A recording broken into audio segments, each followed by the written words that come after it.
Me, a bro. Yep. He, a dude.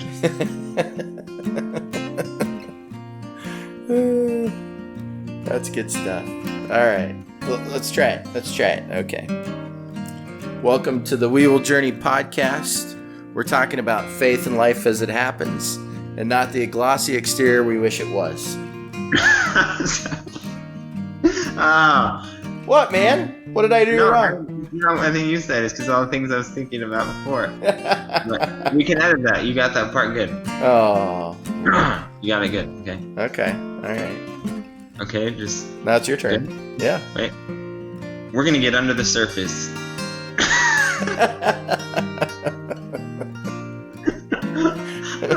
I should have said all those things before. We should have waited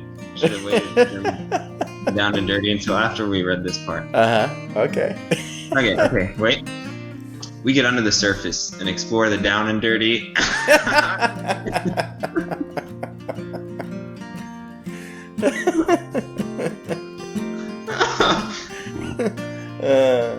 Okay. Maybe we should. It doesn't have to be word for word, right? No. I mean, I gave an interpretation. Okay. All right.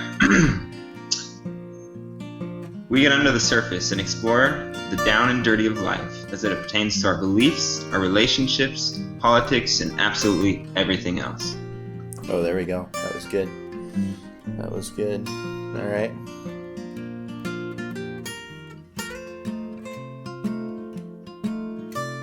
Are you digging our theme music? Well, we dig it too. You can check out more Jane Gilman music at our website, janegilman.com. Or you can download some of her music to your playlist on iTunes. That's GILLMAN.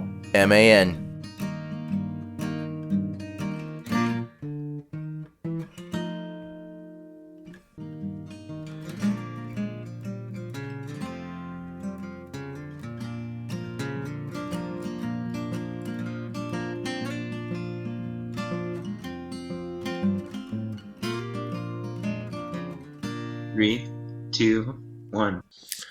Well, hello, Seth. Hey, Tyler. Thanks for getting up bright and early this morning. So I'm batching it right now, and my wife is gone. My sister took 2 of my children, and then another child went to a friend's house. What? For night. So it's just me and Greta. Wow. So which is my dog, by the way. Yeah. Yeah, hopefully. For those who have never listened to before, it is very important that we clarify. Greta is a dog. My wife's out of town, she's our family. Greta's over here. Well, some people could take it that way, and it's probably good to clarify. It is true, because Greta's probably like an 85-year-old woman or a dog. The name gives out that vibe, right? So, really? No? See, I don't think that. I don't think that. Really? Like, what do you think? No, I think younger. I mean, Greta's kind of like a trendy name right now again. I'm out of loop, man. You're up to snuff on. Is that how you say that? You're up to the date on all those kind of trendy names and stuff. So I'll leave that in your ballpark. Well, I don't know about that. I mean, you have been procreating more recently than I have, and looking at baby names. So I don't know. That's kind of, Natalie and I, when we were having children, we would kind of see like what's happening in the baby name world. Like what's going on. That's weird. That's a weird process, because I feel like it's almost a subconscious thing with baby naming and with naming your child sometimes, because it seemed like it happened with at least 2 of our kids, that as soon as we named them, we didn't even look at, like we weren't trying to think like, oh, what's the most popular name or what name could we take that nobody else has. We're just kind of looking at names we liked, right? But we picked these names, and then it seems like, in the coming months, you run into like 50 different people that have just named their child this exact same. What is it? Liam was on our list. Okay. Yeah. Yeah. We had Liam on our list, and chose not to go with it. You saved that one for us. But yeah, so when you guys name Liam, we kind of thought, oh, there's a name that we had on our list. So, did you guys have a big list? Did you have fun. a huge list, or was it like, okay, we got these 2 names for a boy, these 2 names for a girl? We would start off with like maybe 10, 15 names, and then we would quickly rule out a bunch of them, and we'd get down to 2 or 3. We would most of the time go into the hospital with 2 baby names. Yeah. But then one time we went in with 2 and we didn't use either one. That was Henry. We had 2 other names other than Henry. And he was born, and we're like, nah, just call him Henry. Wait, so yeah, So was it like a situation like Usual Suspects where you just looked at all the things pinned to the wall and you just saw something like a postcard, and it just. Well, we had the name Henry on our list for a while. Okay, We'd probably like that for quite a while. Darn, I thought it was like a spur of the moment, like you just saw, No. backpack. But I don't even remember what the other 2 names were that we had for him. That would be a wife question. She'd probably remember better than I do. Our wives do seem to have better memories. Yeah, much better. At least about much the important stuff. I seem to remember a lot of stupid stuff about pop culture. So I guess I have that. We can remember like movie quotes and things like that. That's what we probably retain the best. I can't remember my siblings' birthdays, but I can remember a quote from a movie I saw 15 years ago. That's it. Oh, yes. Yes, I do remember that quote from that movie. Yeah. Okay, so we were going to talk. Well, I just kicked off a little sermonette series on discipleship. It's not a lengthy series. Is that a female sermon? Is that the female portion of a sermon? Just like a little mini series. It's not a lengthy sermon series. It's going to be 3. Just probably kind of introduce kind of if discipleship was a platform, right? And I almost kind of believe it is. Even though we're all called to do it in Scripture, so many churches have moved so far away from it, they don't really understand it anymore. And so it's like you kind of have to reintroduce it as like, hey, this is something we should think about, Mm-hmm. And so yeah, I'm kind of reintroducing it to this small group of people, because they're restarting. And so at the beginning would be a perfect time to really think about how can we be a group of disciples, Mm-hmm. And so the thing that I thought we could talk about today is like everybody talks about discipleship. It gets talked about a ton. Cool.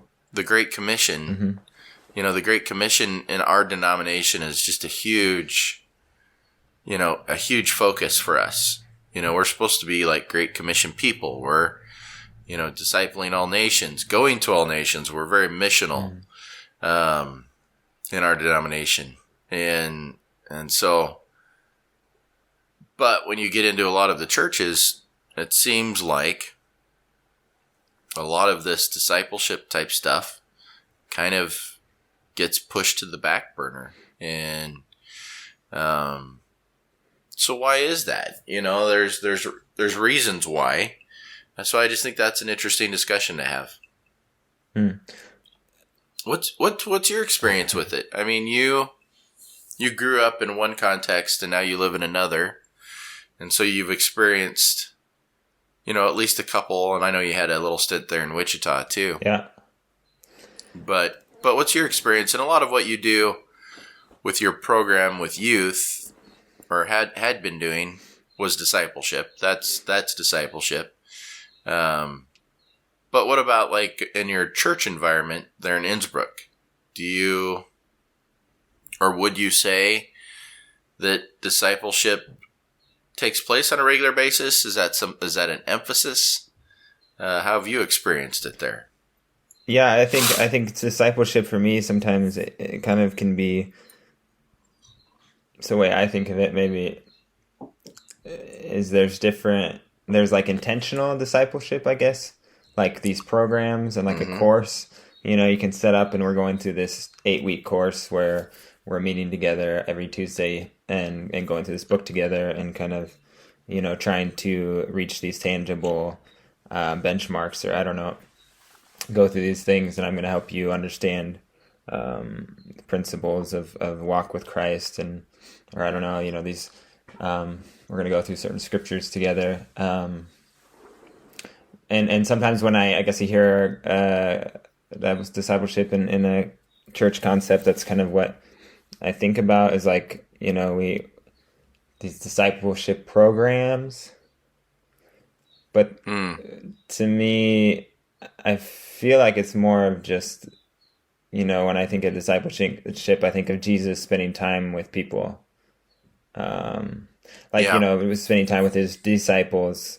And I don't know, because I wasn't there, but I don't feel like they spent a lot of time just like sitting around discussing theology and going through, or going through different steps, or going through a program that they set up for every Sunday evening or something. It seems like it was just like, hey, this came up, we're going to talk about it. This happened, Jesus, why did you do that? What did you mean when you did this? Why did you say that?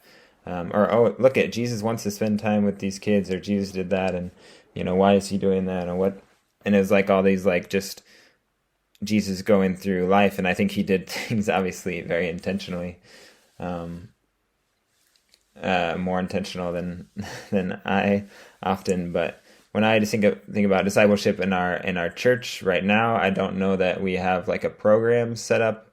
Or I know that we don't have a specific like discipleship program. I know there's been some talks, especially before Corona happened, which I'm guessing we're going to try and kick off again once Corona gets once things ease up. But right now there's not like a program. What we do focus on in our church, which I would also put under the umbrella of discipleship, is our small groups that we have. Now, we have a very small church, and we have a very kind of broad range of people, but not a lot of any like certain age group necessarily, because it's a smaller church, if that makes sense. So it's not like we have like a ton of kids, or like a ton of youth, or like a ton of like seniors or whatever. We kind of have some of each, so it's not like we have a certain big program for any certain group, which means some of the disciple, like our Bible study, for example, the one we host, it's kind of a mix of people. It's sort of mostly young adults, but then we also have, a lady that's older than us, and then, Alyssa and I are kind of, I guess, in the middle. But it is sort of set up, in my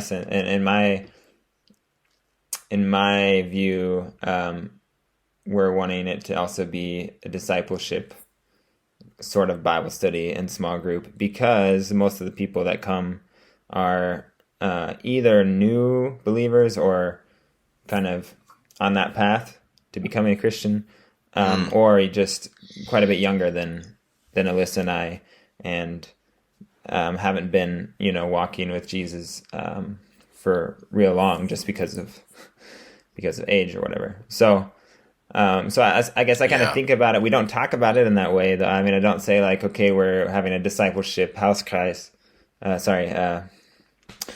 The word in English, just discipleship Bible study or whatever, But that's kind of how I think of it in my mind. Same thing, like what you said with a lot of youth relationships that we have here.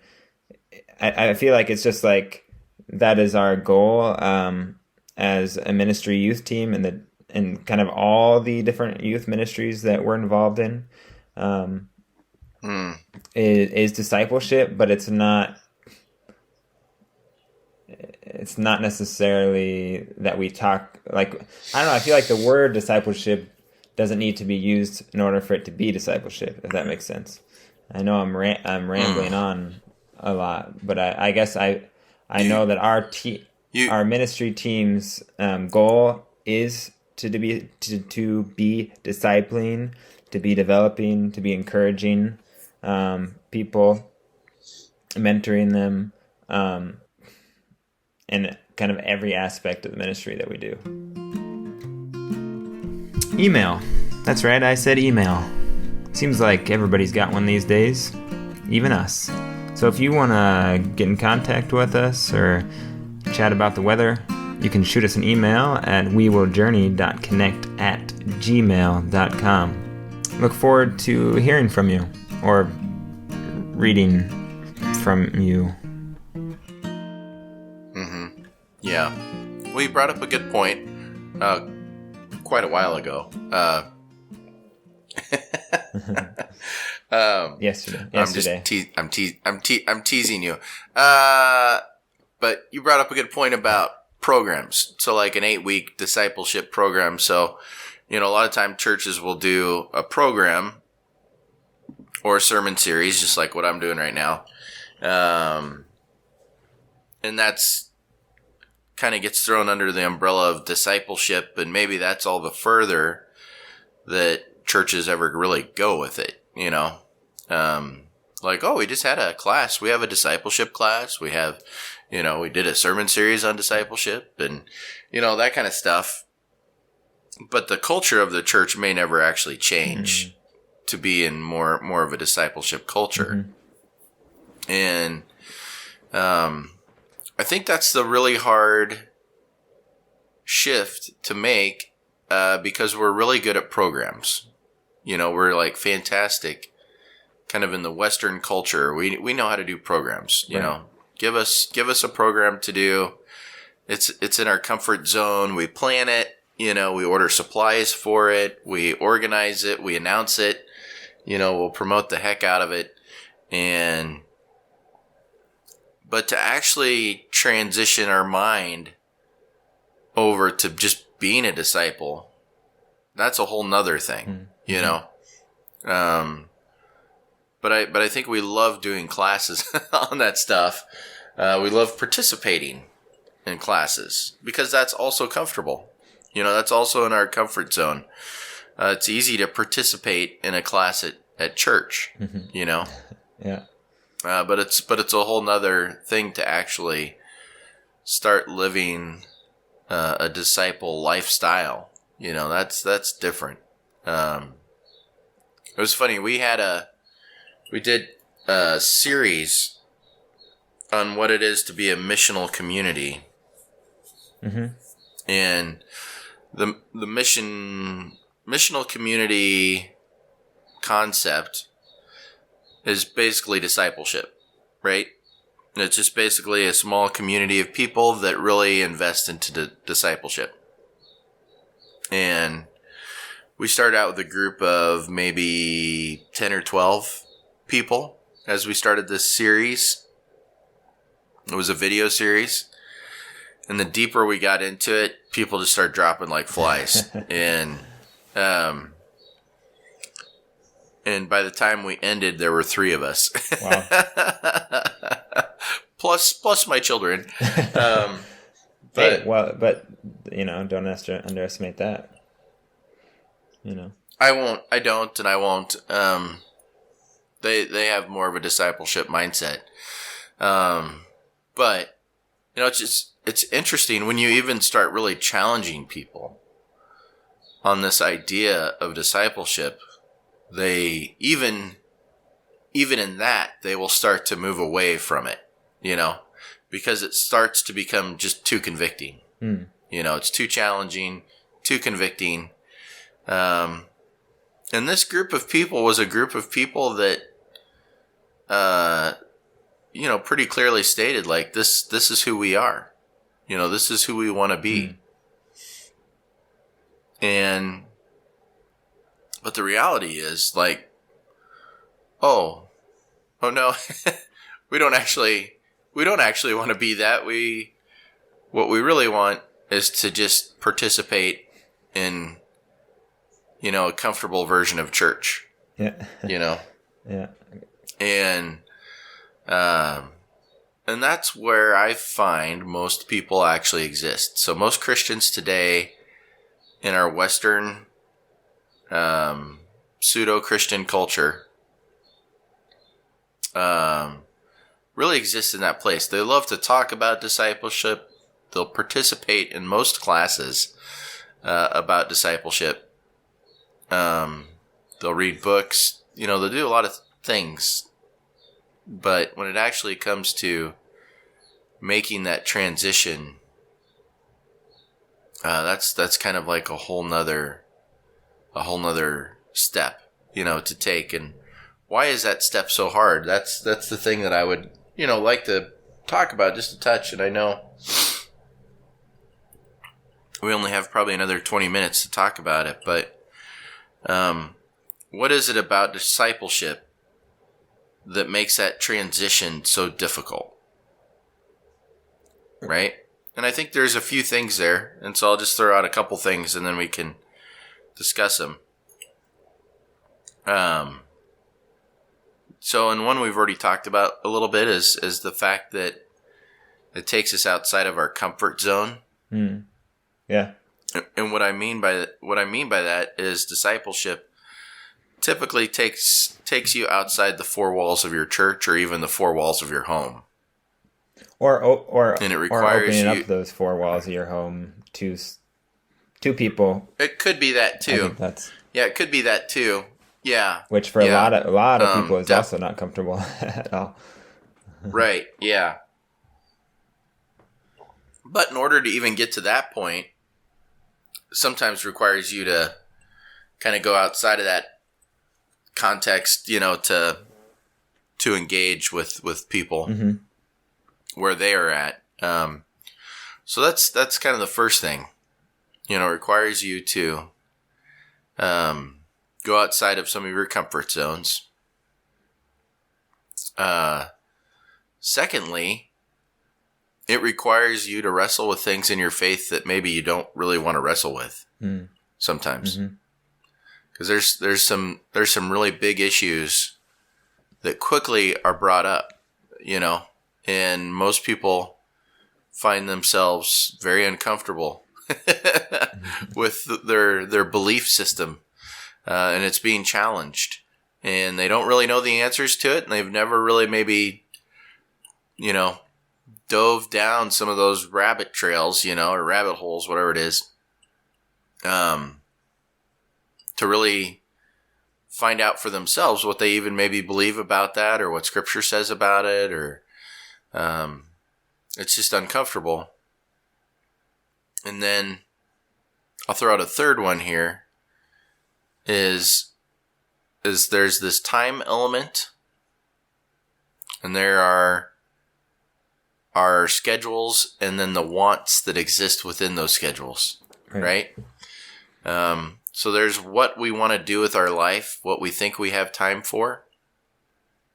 And to be a disciple requires us to kind of not think about our schedule the way we used to think about it. So when we think about our time, it's our time, right? Instead of God's time. But when it's God's time, that doesn't have a lot of predictability. There isn't, there isn't necessarily time for some of our wants, that things that we would just like to do. It's not that we need to do them, but it's what we want to do, and we've become very accustomed to just doing what we want to do, instead of what we need to do. So there's three things that I threw out for you, and there's more to it than that, but so does that trigger any thoughts for you, Seth, when I say that?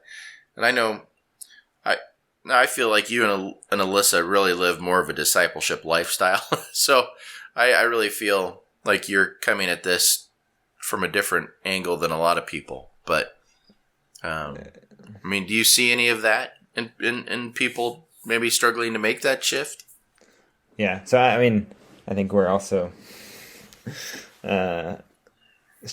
me personally, often am struggling. I'm wanting to be someone who is putting is sacrificing, like you say, time, being flexible, being available, and using my things that God's given me to help others and to disciple others and to grow in my own discipleship relationship to Christ. But I still struggle a lot with that. I think one of the things that thought kind of popped up was, I think it was the last point you had, talking about the time aspect, right? Or being kind of ready and willing. And as I think about it as being someone who's trying to disciple others, and a really profound, cool, awesome thought that or at least for me was profound, but I heard a number of years ago from some speaker, I think, I can't remember now, was on the topic of discipleship, and where he was basically making the point that discipleship is often in our church setting or in our Christian perspective, like, okay, you have evangelism, and then at some point, this person becomes a Christian, and then you have that process, and then you start discipleship, and then there's like a program of discipleship or whatever.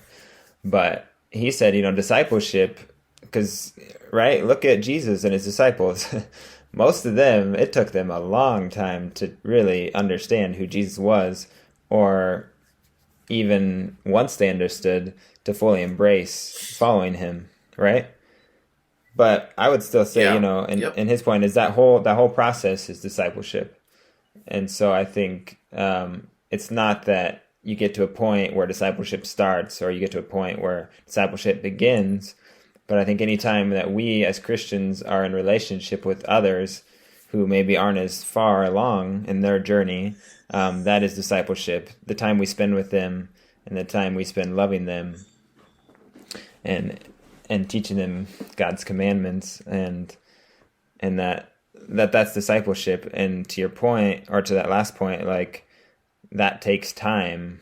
That takes also being spontaneous sometimes, or being willing to sacrifice one thing in order to accomplish the other. And I think in a Christian, so the one thing that really popped in my head was, like, in our Christian kind of program mindset, program, schedule, having a way of doing things that kind of flows a certain way, which is often good and it makes sense. But I know sometimes, even me leading things, that you sometimes have such a tight schedule that you don't leave room for, like, those discipleship moments that are kind of outside of your normal routine and schedule. For example, at doing a camp ministry one year, we have, worship time, where we have a band who prepares some songs, and then they play a few songs, and we have worship together with everybody.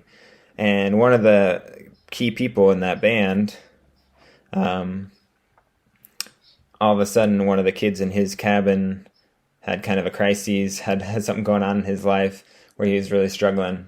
And he was like, hey, he went to his cabin leader, said, hey man, I really need to talk about this. And so he's like, yeah, for sure. And so he notified one of the other leaders and said, I'm going to go on a walk with this guy and talk through these things and just listen and pray for him or whatever. And so he did that. And then you go to the band and you're like, okay, I know we have worship in a little bit, but we just lost one of our main dudes because he's off doing this walk and talk with one of his kids. And that kind of threw everything, a little bit into chaos a little bit, because the rest of the band is like, oh, what are we going to do? How are we going to handle this? We don't have him here. We can't do that one song. And so then it kind of threw a wrench in the whole production, or whatever you want to say. And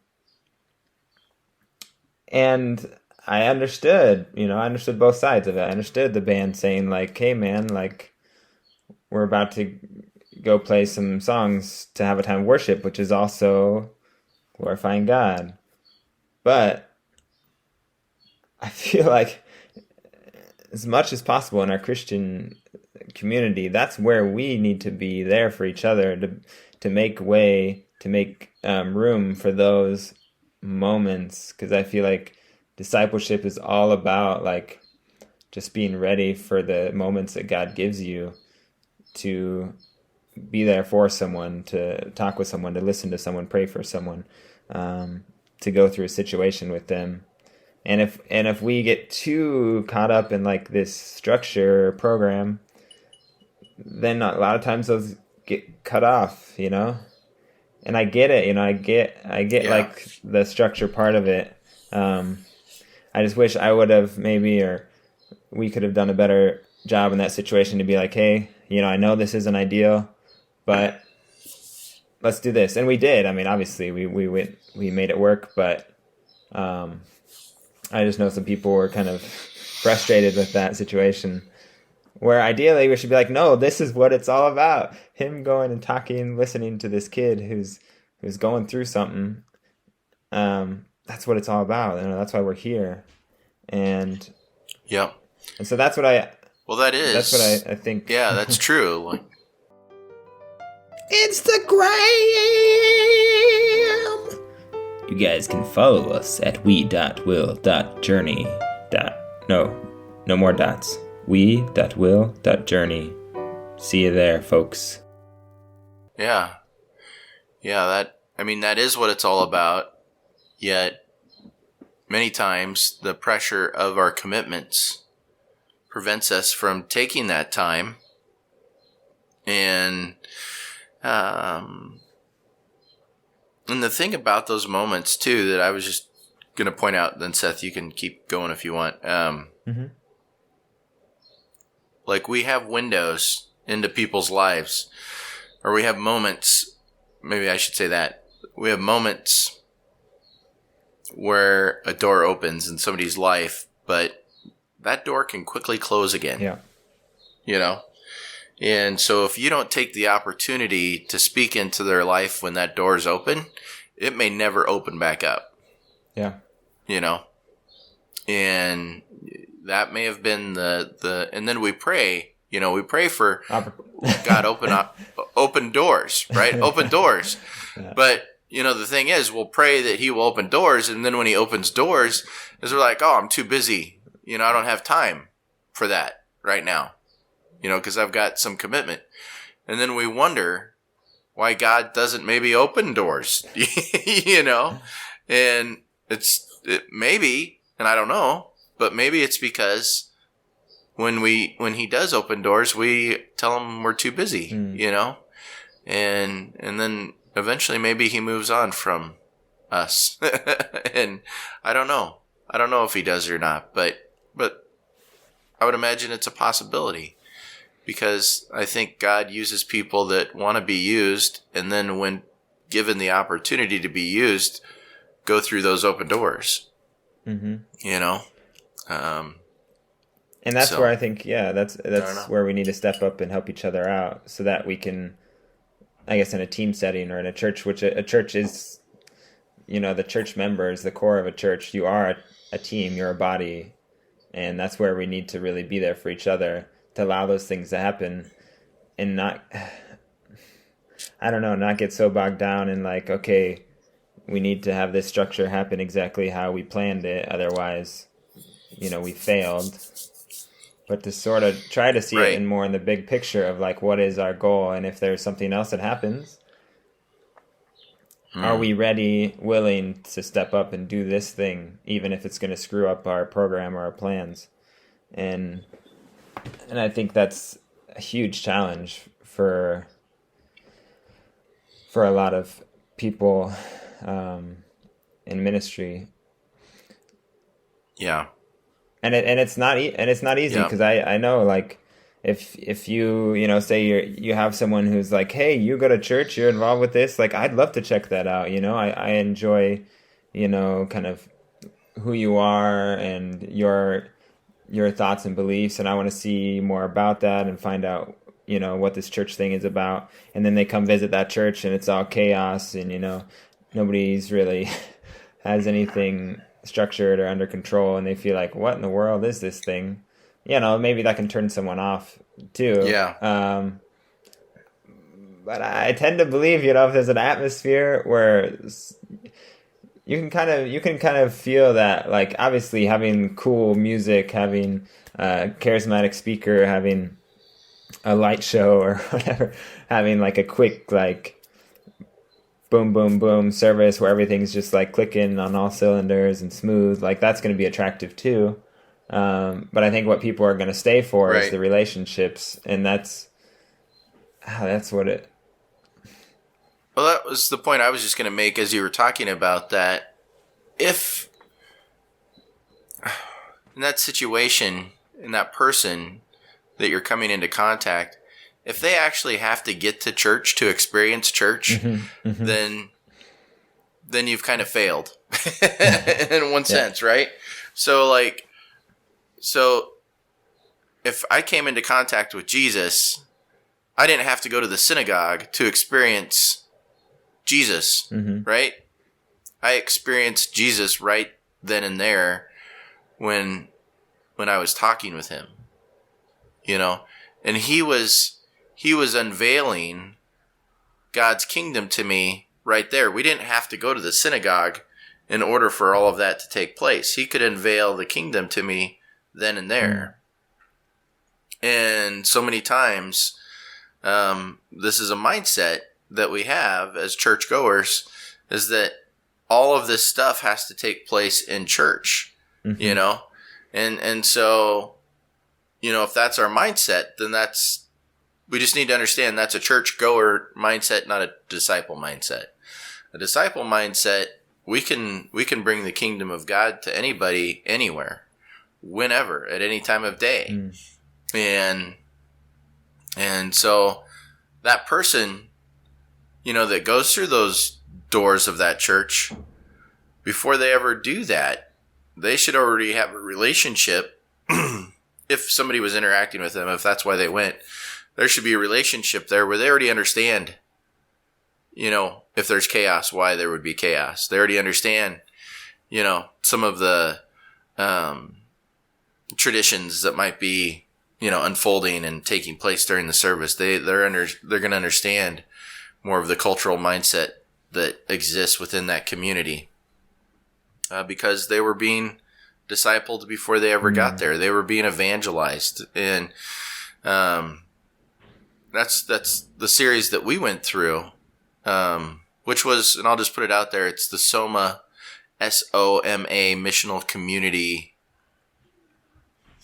and Jeff Vander something. I talk about him quite a bit, but anyway, so that's some of the stuff that we went through, and it was really good. We invested some hours, into it, like 6 or 8 of them or something, and just kind of went through some of their training. But just like you were talking about with that speaker you heard, evangelism and discipleship, a lot of people think it's evangelism, conversion, then discipleship. He makes the point that it's evangelism, discipleship, conversion, evangelism, discipleship. Like, we never stop. We never don't need to hear the gospel. Right. We always need to hear the gospel. Right. Like, that is a part of our steady diet of healthy spiritual food, right? Is the gospel, and the message of the cross. Like, we should always be hearing that. We should always be discipled. Like, we don't arrive in this physical life of ours. We never arrive at the point of perfection. It doesn't, and that's not what conversion is. Conversion is not arriving. It's a place of turning away from everything else and pursuing something new. And so so the discipleship evangelism process takes place on both sides of it. And and I'm forgetting a word here, but they have a really wonderful way to understand kind of this process, okay? So the goal of a disciple is just to kind of like sweat the gospel, right? Mm-hmm. Like we sweat, like it oozes out of our pores, right? Kind of a gross way of describing it, but yeah, that makes sense. Yeah, our body odor gives off the essence of Jesus, you know? And so everything that comes forth out of our mouths and, you know, our actions, it's the gospel, it's Jesus' call to disciple, you know, it's just kind of who we are. So they describe it as being conscious and unconscious, right? And there's another word in there, and I'm forgetting exactly what that word is. So, but it's essentially knowledge, right? Okay. So when we begin this process, you know, we don't know that we don't know, right? So we're unconscious, right? We're somewhat unaware of the fact that we don't have the knowledge, okay? And then we become aware of the fact that we don't have the knowledge, okay? So that's kind of the first step of becoming a disciple. We're like, oh, I went from not knowing that I didn't know, but now I know that I don't know, okay? So that's like step one. And then the next step is now I become, where was I? I was now I know what you don't, that I don't know. You don't know. Yeah. I know that I don't know. Okay. So then the next part of it is starting to become knowledgeable, right? I become knowledgeable. Okay. But then I'm still conscious of that. Okay. So essentially what happens is I start to know more, but it's not second nature yet. All right. I'm going to have to brush up on this model because I've kind of forgot the verbiage that he uses. But so now I'm starting to learn and grow, but it isn't second nature yet. Okay. But the goal of it, and he uses Michael Jordan as an example. Michael Jordan, you know, in his professional career, eventually didn't have to think about what he needed to do anymore. It just kind of, it was who he was. And so then they call that being unconscious and knowledgeable, okay? And so that's the point that you want to get to where you don't even have to think about being a disciple. You just are a disciple and the knowledge is there, you know? So now I'm not even thinking about it and it's just totally natural. And so you want to move from this part where you don't know what you don't know to knowing that you don't know, and then to knowing something but having to think about it, to not having to think about it and knowing it. Becomes you. So it becomes who you are. Yeah, it becomes who you are.